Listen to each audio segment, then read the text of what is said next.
Good morning, everyone. I'm T3 Live Editor-in-Chief John Darcy. And I'm Brittany Umar, and together we bring you Morning Call Express. So futures are basically flat this morning after the Fed's upbeat Beige Book report yesterday, G20 that kicks off today, and of course, Jobs Friday. And of course, everything's coupled with the Syria headline. So how do traders make sense of all the headlines that are going on right now? Yeah, I think Syria is still in control of the market right now, but everything's sort of on hold in Syria right now as we go through that congressional process of are they going to authorize strikes and are we going to move forward with military action. But it seems like any military action now is on hold for at least a period of time until they work through all that stuff. So the market was able to get a little bit sort of come up for its breath yesterday after people weren't really expecting that type of move following the gap up on Tuesday that we faded and lost most of those pre-market gains. Yes, traders definitely have to be on their toes right now. So why don't you just give us a visual then of the key levels to watch? Yeah, we can go ahead and take a look at the chart of the spiders here. As you can see, like I said, Tuesday we had that big gap up that was a little bit surprising because some people anticipated potential military strikes to start occurring over the holiday weekend, but the president made the decision to allow Congress to vote on potential military intervention in Syria. And so we opened higher as all that was put on hold. But then we faded that gap after it seemed like Congress seems to be supporting the president and seems to be ready to authorize military intervention. So we faded for most of that gap, actually closed the entire gap before bouncing a little bit into the close.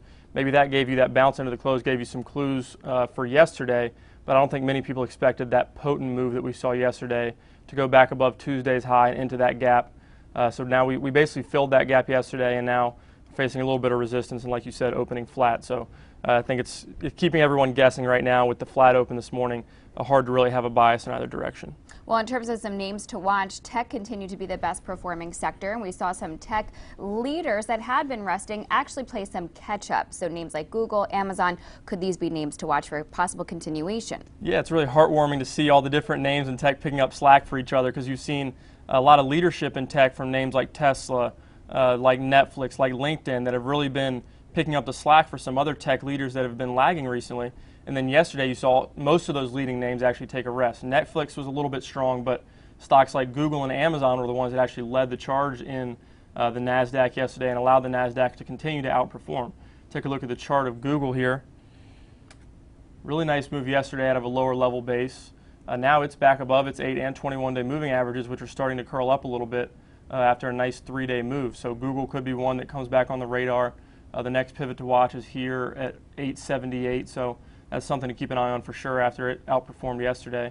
And like I said, Amazon, really nice move, 3-day move. Just like Google, it's back above all of its moving averages. Actually climbed here back above, I believe it's 50-day. So it has support now from all of its moving averages. Looks like it could get back in motion to the upside.